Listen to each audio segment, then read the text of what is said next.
గురుభ్యో నమః. Sigma spiritual సేవకి స్వాగతం. ప్రతిరోజు కూడా మనం సిగ్మా స్పిరిచువల్ సేవ ద్వారా మనం నేటి పంచాంగం తెలుసుకుంటున్నాం. అదేవిధంగా ఈరోజు పుట్టిన ప్రముఖ వ్యక్తుల వివరాలు తెలుసుకోవడం జరుగుతుంది.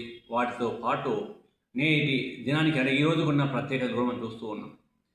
సో ఈరోజు మనం 25 ఏప్రిల్ 25వ తారీఖు 2026 సంవత్సరము శనివారం, శ్రీ పరాభవ నామ సంవత్సరము వైశాఖ మాసము వసంత ఋతువు ఉత్తరాయణం. ఈరోజు సూర్యోదయం ఉదయం 5:38 అవుతుంది. సూర్యాస్తమయం 6:12 అవుతుంది. తిది నవమి రాత్రి 10 గంటల వరకు ఉంటుంది. తదుపరి దశమి వస్తుంది.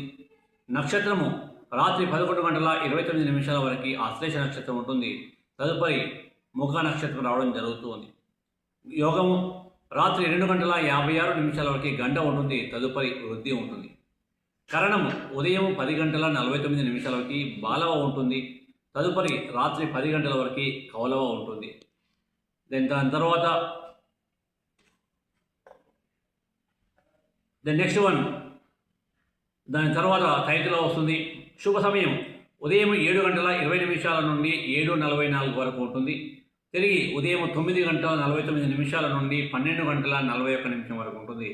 మరలా మధ్యాహ్నం 2:15 నుండి 3:04 వరకు, తిరిగి సాయంత్రం 5:10 నుండి 6:12 వరకు ఉంటుంది. రాహుకాలము ఉదయం 9 గంటల నుండి 10:30 వరకు, యమగండము మధ్యాహ్నం 1:30 నుండి 3 గంటల వరకు. అదేవిధంగా దుర్ముహూర్తము ఉదయం 5:38 నుండి 7:19 వరకు ఉంటుంది. వర్షము మధ్యాహ్నం 12:42 నుండి 2:14 వరకు ఉంటుంది. అమృత గడియలు రాత్రి 9:56 నుండి 11:29 వరకు ఉంటుంది. అదేవిధంగా ఈరోజు అంటే ఏప్రిల్ 25వ తారీఖు నాడు పుట్టిన ప్రముఖ వ్యక్తుల గురించి మనం చూద్దాం.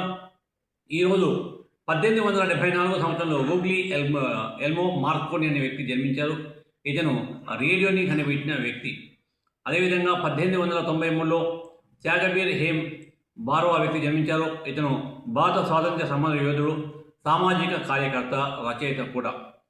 అదేవిధంగా 1943 సంవత్సరంలో దేవిక గారు జన్మించారు. తెలుగు, తమిళ, మలయాళ సినిమాలో నటించిన ప్రముఖ నటి. 1971 సంవత్సరంలో బోయపాటి శ్రీను గారు జన్మించారు. తెలుగు సినిమా దర్శకుడు. 1987 సంవత్సరంలో మల్లికా కపూర్ జన్మించారు. దక్షిణ భారత చలనచిత్ర నటి. సో ఈ రోజుని మనము ప్రపంచ మలేరియా దినోత్సవంగా జరుపుకుంటున్నాము. అంత మాత్రమే కాదు, ప్రపంచ పశు వైద్య దినోత్సవంగా కూడా మనం జరుపుకోవడం జరుగుతూ ఉంది. ఈరోజు జరిగిన ప్రముఖ సంఘటన ఒకసారి చూద్దాం. 2007 సంవత్సరంలో నకిలీ పాస్పోర్ట్ల కుంభకోణంలో పాత్ర ఉందనే ఆరోపణ వచ్చిన నేపథ్యంలో తెరాస అగ్రనేత ఆల నాజను పార్టీ నుండి సస్పెండ్ చేయడం జరిగింది. సో ఇలాంటి వాటి కోసం మీరు సిగ్మా స్పిరిచువల్ సేవని ఇప్పుడే సబ్స్క్రైబ్ చేసుకోండి. అదేవిధంగా ఈ వీడియోని లైక్ చేసి మీ మిత్రులందరికీ షేర్ చేయండి. జై శ్రీరామ్.